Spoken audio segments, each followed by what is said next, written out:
Hey guys, welcome back. I hope you're having an amazing day. Let's get right into the stories.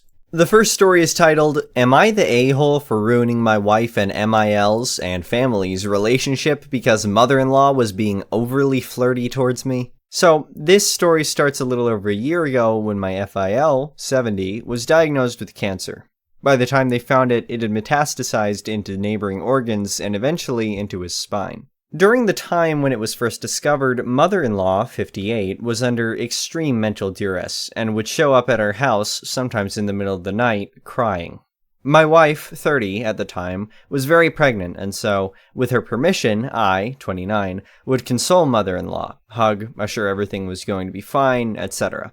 We went on a vacation as an entire family, and what we thought was going to be a kind of quiet experience was more of a celebratory one. The treatment was working. The cancer had stopped progressing and he was in better shape than he should have been.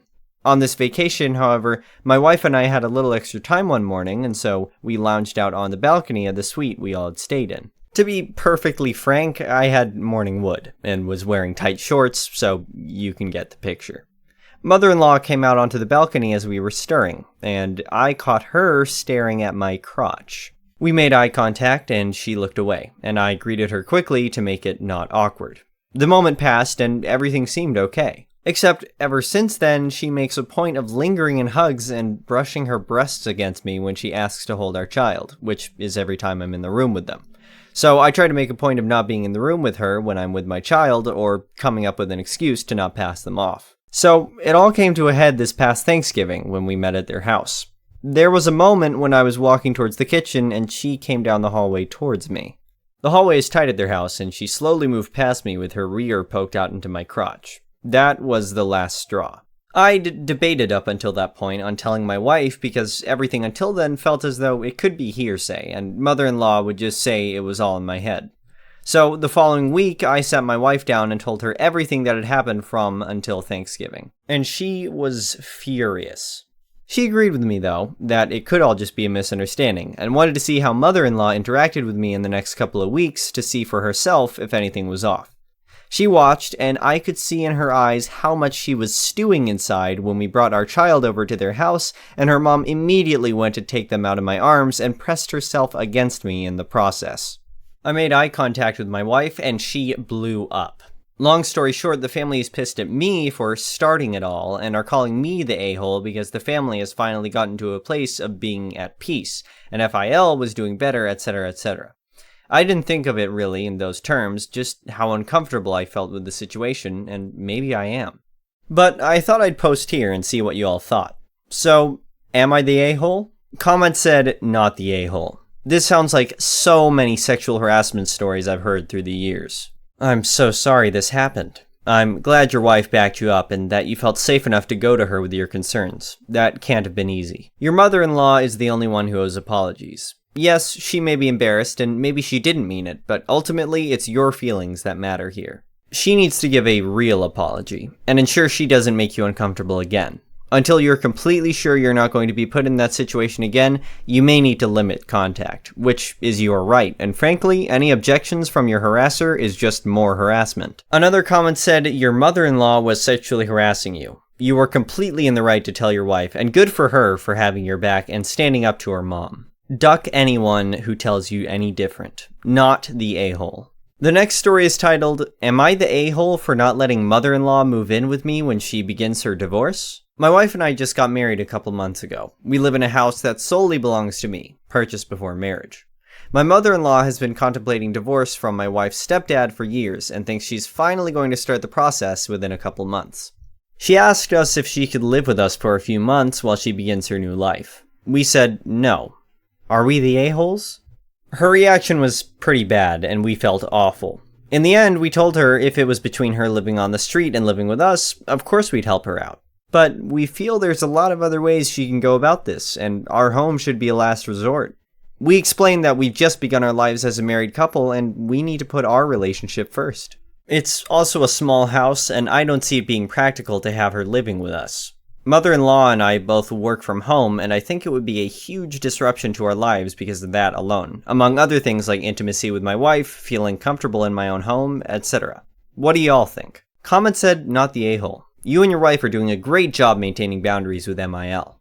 It's not your responsibility to house her. Like you said, if she literally had nowhere else to go, that's a different story, but I'm sure there are other options for her. Another comment said, not the a-hole. It's pretty convenient timing that your mother-in-law wants to leave her husband almost immediately after her daughter gets married and moved into a house. It's entirely possible that MIL's long-term plan includes living for free with you and your wife and using any divorce settlement for her personal spending. It would be a bad idea to allow mother-in-law to become your dependent. Instead, offer to help mother-in-law find a living situation that's within her budget. If she isn't currently working, she might also benefit from help finding work. If she truly wants help to care for herself, then this kind of help may benefit MIL.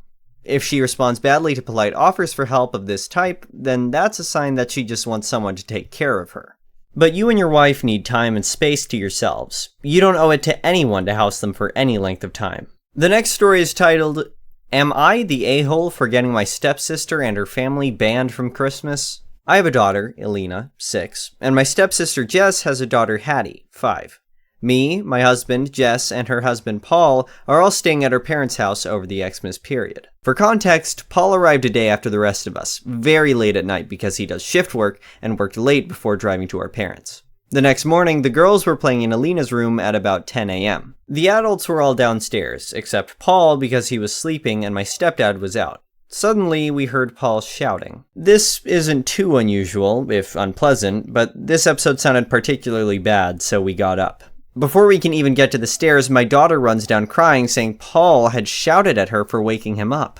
My husband was livid and went upstairs to deal with Paul while I calmed my daughter down. I knew it would be absolutely impossible for us to be around Paul after what happened, so we would probably be leaving. Jess said that was ridiculous. Paul probably got annoyed and was tired and he'd apologize, and everything would be fine. I said, no, it would not be fine. Nobody shouts at my child and remains on speaking terms with me or around my daughter. Paul should know better than to be acting like that with other people's children. When my stepdad came back, we told him what happened and that we would be leaving because we refused to subject Elena to being around Paul after what he did. And we don't trust him not to overstep his boundaries like that again. My stepdad agreed, but said that it was unfair that we should have to leave after Paul was the problem. He called Paul and Jess down and said they had to go, weren't welcome on Christmas, or until after we had gone home. Paul tried to defend himself, saying the kids should have been quieter, but when my husband got annoyed, Paul half-heartedly apologized. I didn't believe a word of his apology. My stepdad reiterated that Jess was welcome to stay without Paul, but Paul had to be gone within the hour. She started an expletive rant, so I left the room with Elena, and the next I saw was her and Paul going upstairs to pack. They left without a goodbye. Since they've been gone, every few hours I've got a text from Jess saying how I've ruined her Christmas and her relationship with her dad over 30 seconds of bad judgment. I don't think I created this situation because it was my stepdad's decision to throw them out. I offered to leave. I also think Paul made this bed that Jess is lying in. All he had to do was come downstairs and ask us to quiet the children or pop his head into the room and ask politely. Nevertheless, I do feel bad that Jess is stuck in the middle and that Hattie won't see her grandparents on Christmas because of this. Did I overreact? Would Paul apologizing have been enough? Comments said, a 5-year-old and a 6-year-old are going to make noise playing together. It was 10 a.m., not 1 a.m., so I fail to see why anyone should have gotten angry about it. I'm stuck on the part where you say Paul shouting is unpleasant but not unusual. That's an issue. If your BIL is shouting at his kid enough for it to be a normal thing, there's something wrong there. She's 5. Her dad shouting at her shouldn't be the norm.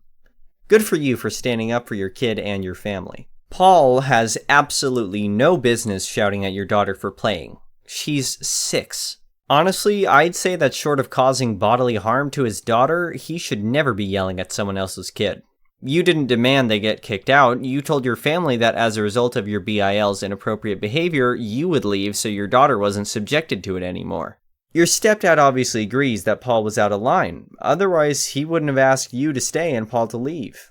I have a feeling this shouting thing happens often. Otherwise, I don't see why your stepdad would have asked Paul to leave. Another comment said, not the a-hole. Shouting at kids is abusive and not okay. You are not responsible for how your stepdad handled it. No one ruined anyone's Christmas. Even the Grinch learned that other people's Christmas experiences were not his to control. In future, it might help to ensure that Paul and Jess understand what kind of behaviors are acceptable and not acceptable, and to give them a chance if they genuinely seem to understand and commit to acceptable behavior.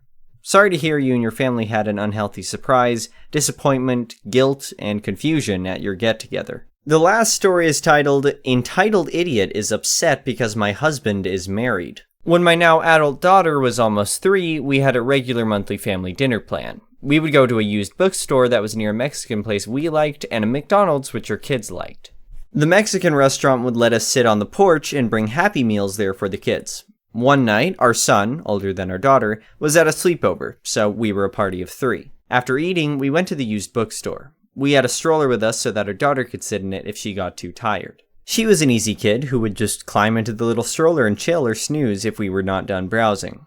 I was looking at cookbooks while my husband was in the kids section with our daughter. I noticed some redhead chick talking to my husband. I went back to the books for a couple of minutes, and when I look up, the woman is still talking, but more talking at him than to him. He was starting to look very uncomfortable. I can tell she's hitting on him by the way he held up his hand and pointed to his wedding ring. Being me, I let this play out for a few minutes, mostly to laugh about with him later. As I watch, my daughter goes to him and wraps her arm around him. She gives this woman the nastiest look I had ever seen on her face. I start walking over because I can tell that my daughter is about to say something to this woman that I will either laugh at or need to intervene because of. As I get almost to them, my daughter tells the woman that her daddy already has a mommy for her, and if she doesn't get away from him, she's going to puke on her. My daughter has always had the ability to vomit at will. She had already weaponized it against one of my male relatives with a weak stomach. The woman, not knowing I was behind her, told my daughter that her daddy didn't have a mommy to go with him, and daddies needed mommies. My daughter looked at me with a look that clearly stated, she is an idiot. Get her away from me now. I walk past the woman and up to my husband. I put my arm around him and lean into him. Then I put the hand wearing my wedding ring up on his chest as I look at her. The redhead doesn't have the sense to just leave the area. She had to start a rant about how I should have been right by him if I wanted to keep him. How he should go with her and divorce me because she would never be away from him. And how I didn't deserve a man and she does, so she's just going to replace me and raise my kids as her own. I looked up at my husband and asked how he kept getting the weirdos that have elevators that don't go all the way up to want to replace me. Red-headed chick loses it and starts saying she wants to fight me over him, that whichever one of us wins will get to keep him. I asked her if she seriously thought that I would bother with a fight. He was already mine, and I don't believe in fights, I just shoot to kill. Then this lunatic starts screaming that I'm trying to kill her. At that point, my daughter had enough. She walked over to the lady and waited until the stupid woman bent down to talk to her. Then, my daughter puked all over her, and sort of up onto her neck so that when she stood up, lots of it ran down her shirt. Staff was already on the way over and wanted to know why the lady was screaming. I told them she was hitting on my husband and then wanted to fight me for him. I didn't know why she suddenly started saying that I wanted to kill her, to shoot her. I didn't even own a gun. She was just being an idiot, and then she got my daughter all upset, so my daughter puked. I cleaned our daughter up and had her rinse out her mouth. On the way home, my husband insisted we stop and buy her some ice cream. When I asked my daughter why she thought she needed to puke on the lady, my daughter told me that we had already wasted enough time talking and it clearly wasn't going anywhere, so she ended it. My daughter has always had a way of cutting through the garbage in life. Thank you for watching. I would really appreciate it if you could like the video and subscribe to our channel if you haven't already. We'll see you again tomorrow.